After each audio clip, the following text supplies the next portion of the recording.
I'm here with Saul Kaplan, founder and chief catalyst at Business Innovation Factory, a community of innovators creating a real-world laboratory to explore and test new business models in healthcare, education, public safety, and consumer experience. How are you doing today, Saul? I'm doing great, 𝐂𝐭𝐡. Wonderful to be with you. Hey, my pleasure. Can we kick off with a little bit about your background and how did you become the founder of your company? Yeah, I'm happy to do it. I usually just introduce myself. I'm a hopeful innovation junkie, which means I eat, sleep, and breathe. There's always a better way. Whatever you present to me, I'm always the nudge who is trying to improve it and make it better. It's a blessing and a curse to be that way, because you're always trying to help people and improve their lives. It's also a curse because you're never satisfied. You don't celebrate your wins very much, and you're always moving on, to the next thing. But I wouldn't trade it off. So BIF is an organization I founded and lead, and we do business model design for social impact. That's a fancy way, of saying we're trying to bring entire new business models into the world tied to solving some of the most difficult social challenges that we have. So why do you think organizations need to keep reinventing themselves? Yeah, well, I mean, we all need to. And I used to work really hard to make this case. As a road warrior consultant for a lot of years, we always talked about a burning platform and trying to get leaders and leadership teams, to say you really need to change, because if you don't, terrible things are going to happen. And of course, they didn't. Although today we live in this time where business models or the way things work don't last as long as they used to. They're changing all the time, and everyone knows this. So we don't have to work that hard to convince people we need to change. Heck, we just came through a crisis where everything changed, whether you wanted it to or not. So, of course, reinvention becomes a really important life skill for people, for organizations, and for communities. So you would think we would teach people how to reinvent themselves, because the way they are today is not the way they're going to be 5 years or 10 years from now. But I don't know about you. I didn't learn how to do that when I was in school, but we sure need to know how to do it now. So I've really focused on what does it mean? How do we think about transforming or reinventing ourselves? What information and tools can we use to do it? And how do we surround ourselves with a network and with people who can help us on our journey when it's important to reinvent ourselves? It's interesting because the way you describe it, it just applies, sounds so fundamental to not only the organization, but the individual. It starts. I started through the lens of a company, right? Because that's what I grew up doing. I was in industry, then I was a consultant. So I saw the world through the lens of a company. And so that's what innovation meant. It wasn't until later I became an accidental bureaucrat. I worked in state government, and it changed my entire view. I saw innovation through the lens of the people who live here in my home state of Rhode Island, citizens and patients and students. And so I completely reinvented myself and built a tool set that enabled me to think about and help others to reinvent themselves and their companies, right? That were based on a completely different set of superpowers than what I learned as a scientist MBA working in corporate America. Can you walk me through the three superpowers of transformation? Sure. Yeah, sure. I know them intimately because I started with myself, right? Because I was a scientist, MBA, analyzed my way to the future, invest in project B versus project A or D because it had a better return on investment. The spreadsheets. I mean, you live in that world. But it felt to me like if you really wanted to transform something, not just incrementally change it, that was more of a generative act, that you had to imagine a different future and then you had to start rendering it in the real world, right? So for me, the three superpowers were: one, human-centered design, because that's what designers do, right? They don't analyze their way to the answer, right? They feel their way there, they model their way there, they build prototypes to see if something works, and then they, in a generative way, get to something that really works, right? So I started adopting and embracing those human-centered design tools and skills and applying them in a business model context. And it turns out that we can design new business models that are human-centered, that are designed around problems you're trying to solve in the real world, around customers, whether they're patients, citizens, or students, that we can design through their lens, not through the lens of our companies and our institutions. And so that's what we set out to do: human-centered design, rapid prototyping, starting with something that's low fidelity, bubblegum and baling wire, and doesn't work, but actually figure out whether it can work in the real world at a small scale before we start getting all obsessed with what does it look like at scale. That's what we learned how to do at BIF, and that's what we've been doing for the last 15 years. And then, well, let's take that apart a little bit. When we talk about human-centered design, walk me through, how would somebody not familiar with it start getting into that mindset and being able to apply that approach? Yep. So the way it works very simply is it starts with what we call shift. You've got to learn to see the world through the lens of someone other than yourself or your company, right? You've got to learn to see it with empathy through the lens of the people who actually have the problem you're trying to solve, right? And human-centered means that you're able to adopt that lens. Now, that sounds pretty simple, right? But when you get older like me, and you've lived in big organizations that haven't changed very much in a very long time, you get a lens that you adopt that's through the view of that enterprise, the company you work for, the institution you identify with, or even yourself, the things that you've become accustomed to doing and that you're really good at. But if you want to transform it, the first step is to see it through the lens, to see the opportunity set, not through your own current lens, but by adopting a new lens. Once you've done that, now I can start imagining a different future. So I can design in my mind or on paper, I can start to say, what if the world looked like this? What if it worked like this, right? I could solve my own problem. Innovation junkies do this every single day. They're in line at a supermarket, and what are we doing? We're imagining a different process, a different way that it can work. So the first step is being able to imagine it.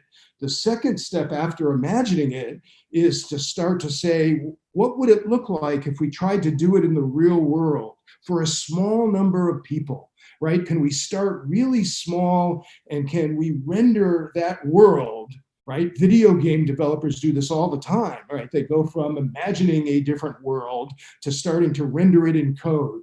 Well, think about that same exercise in your life, right? Can you imagine a different future? Are there some steps you can take to render it in the real world to see how it works? You're not betting the whole future on it. You're just going to try it and then make it better. And that's what prototyping is. You start with a concept and you put it into the real world. You learn every single day and you improve it. It gets better and better and better. And then if you want to scale it, you can start to add other people to the world and say, wow, this world is really cool. It solves the problem you're trying to solve, right? And people will want to be part of it. So this is the big secret of how do we organize new networks for purpose? Because we all know now we live in a network world, but yet we're still constrained by a lot of the old remnants of an industrial era world, that tell us that this is what a school is, this is what a hospital is, this is what a company in industry X, this is how we compete. Well, it doesn't have to be that way. And we have a lot of new technologies that could enable us to do it in a different way. The problem isn't the technology. The problem is us humans, right? We're afraid to try new stuff.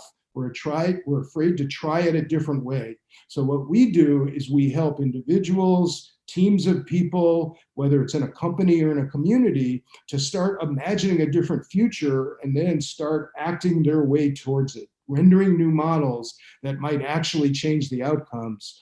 And we've had great success with launching these. It's interesting. I like how you start with this get an understanding of that persona, really get a feel for who that person is, what they're experiencing, the challenges, and then you start going into the prototyping phase of here's this idea, vision, and to start shaping into something that's visible that people can see and interact with. Um, Within that, how can you validate it? How can you sort of make sure, because it's difficult to get in someone's head and sort of get the way they're thinking about things and so forth. But I'm curious, how do you, I feel like that's a challenge, is you could veer off and not realize it till it becomes expensive to get back on course. Yeah, so this is really one of the secrets of human-centered design, right? It's how do you really get deep insights about someone's, truth, about their real experience. So this isn't market research with a questionnaire, right? So that I can go back to the home office with, X% of people said this, therefore we should design the product or service this way. What human-centered designers do is they observe the experience in the real world. And you'd be surprised how people love to share their experiences, right? They really do, because they're not often asked, right? And so you'd be really surprised how often people are willing to tell you the story or let you observe their actual experience and what you can learn by observing that. You can see whether or not they're able to get the jobs they're trying to do done with the tools and solutions that are available to them. You can see what the pain points are, and you can start to imagine, what if I had a clean sheet of paper and I could design a new business model that could help them solve their problem in an economic way, right? And so those are the business models that are built around customer experience and don't treat customer experience as customer service that's a bolt-on to their business model. It's actually core. It's the most important thing that any organization needs to do. And the further you get away from that customer experience, as you get obsessed with scale and you think you know all the answers, and the folks that are sitting in the executive suites that haven't been with a customer, forever, the more vulnerable you are to being disrupted by someone who's coming in and is much closer to delivering the experience that customers actually want, and enable and unleash their own empowerment and agency to feel like they're part of the solution, which is the way these networks start to form. That's the way business models scale organically, that feel more like movements than the business models that come, off of spreadsheets and consulting decks, which I say as someone who spent most of my career, in the consulting industry. That's not how change happens. So it sounds like what you're describing is essentially a feedback loop, learning pattern around experience and observations that's qualitative, where you're really talking to people, getting the details about their experience through a series of questions to extract that, and then finding those opportunities to actually observe the behavior as well. Does that sound right? Yes, and then go one step further than that. Actually involve those people in the design of the solution. So don't just think about it as customer research, right? Think of it as a foundation for design, and that takes you then to participative design, where the best people to help architect a solution to solve their problem are the people with the problem, right? So involving them in that process, as you design that new business model, and then as you work on scaling, because remember, in the end, it's got to be about the customer experience. So instead of thinking about it as we're learning and we're creating the solution, think of the role of the organization as creating the conditions for customers to shape solutions that they're motivated by, excited about, tell their friends about, where they themselves feel like they're part of the narrative, they're part of the story, as opposed to being treated like just some stakeholder, like every other stakeholder in the value network. They're the reason for the value network, right? Helping them solve their problem, make them more central in what you do. Now that requires a lot of trust and a lot of flexibility, because remember, there's a lot of people who still think the customer doesn't know what they want, right? the customer doesn't have to know what they want, but they know the problems they're trying to solve. They know the pain points. And then when you present them with ideas of things that they could use and adopt, they sure know how to grab things that help them solve their actual problems. I like that. Immerse the customer in the actual problem solving process. Correct. So we talked about human-centered design. We talked about rapid prototyping. Let's talk about your third superpower. Yeah, good. I'm glad to come back to the third one because I grew up I grew up as a marketing guy, right? Like so. I mean, I was trained as a classic top-down marketer, right? You keep everything close to the vest. You build this incredibly polished set of tools and messages. You have a big launch meeting and a press event, right? And in today's world, almost nothing works that way anymore. Right now, in a social media world where everyone's networked together, the real superpower here is what I call storytelling and engagement. Not storytelling as a polished story, with a ribbon tied on that I pushed out to the masses. An actual story that people can engage in and feel like they're part of, so they help to create the story, right? So you have to trust everybody to be in the story, right? And to feel like they're contributing to it, which is the social media connected world, that we're in. And if you treat it that way, you're then going to have people connecting to the story, engaging it, making it better, telling their friends. And again, that's the real glue that allows for self-organized, purposeful networks to form. And this is what's causing a lot of grief for large companies and institutions, because they're getting caught flat-footed. Just look at this past week, some of the changes that very large corporations made in response to things going on in the world and in the community. That all happened because self-organized networks became purposeful, and they're getting much better at exerting influence back. So whether it's your employees within the company, people who live in the community, right, you're gonna need to make this much more central to how you think about what your business model does as you're creating your networks in the organization and extending out of the organization. I 100% agree. I think stories are one of the most powerful ways to get your message across.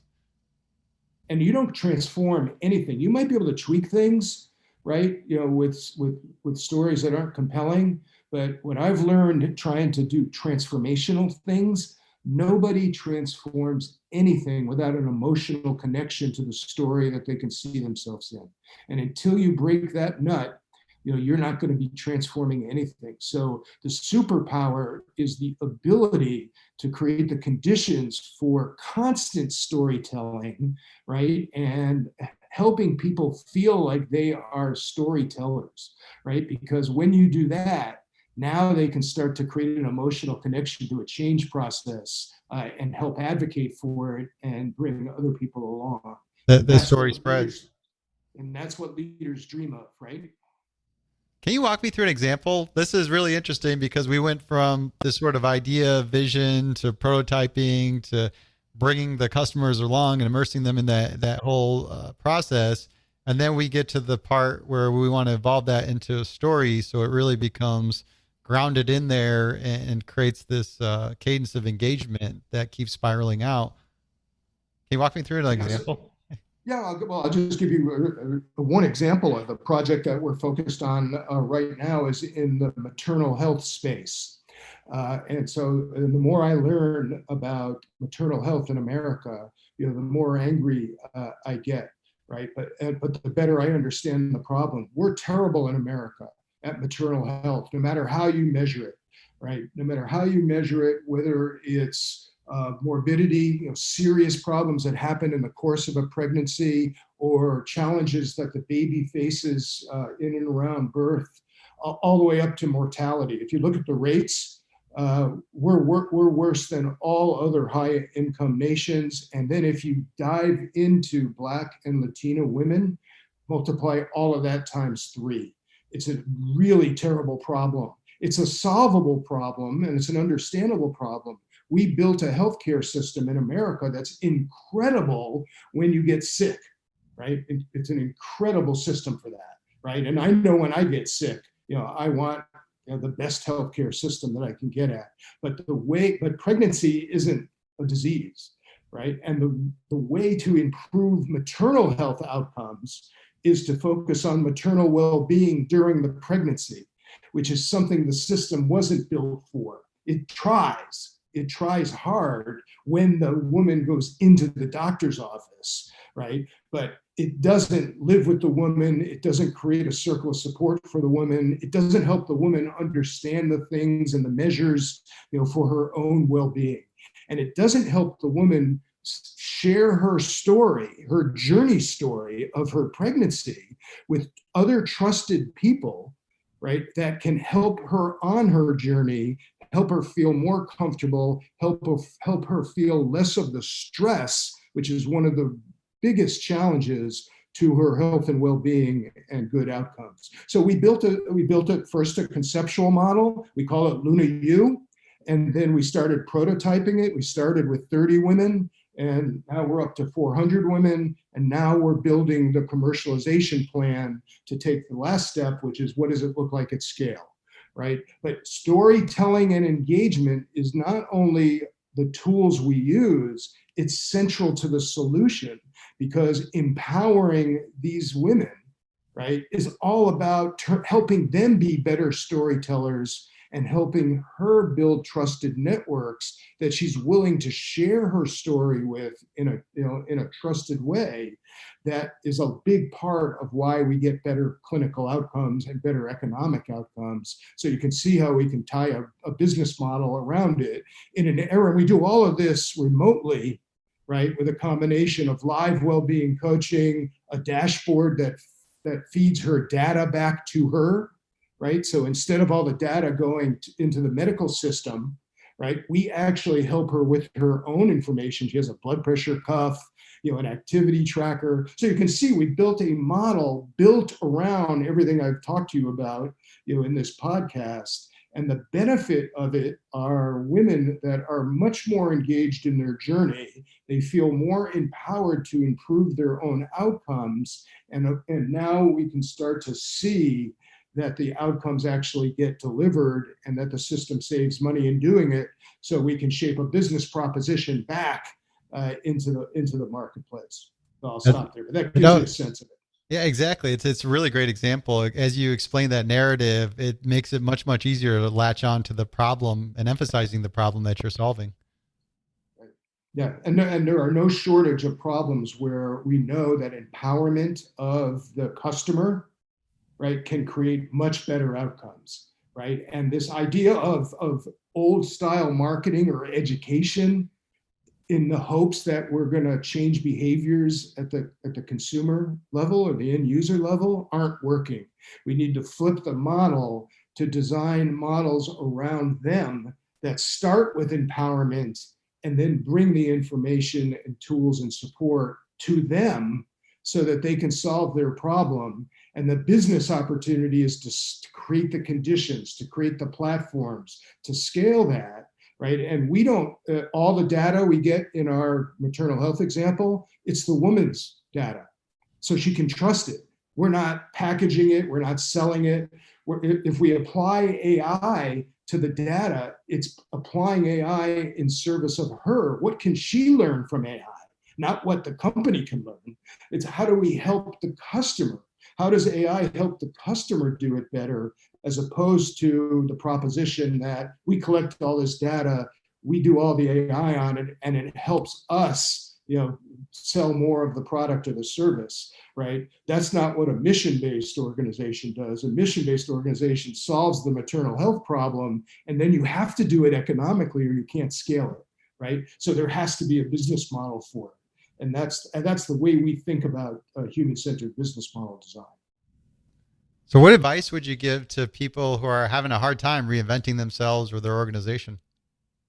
Yeah, so, well, the first piece of advice is always, if you can do it from a position of strength, that's a better time to do it than to do it when the world's collapsing, around you. It gets much harder to reinvent. Although the logic is, everyone seems to think that we only do it when the world is falling around us. So the first piece of advice is, if you have the ability to spend some portion of your time. So keep pedaling the bicycle of the way your life works.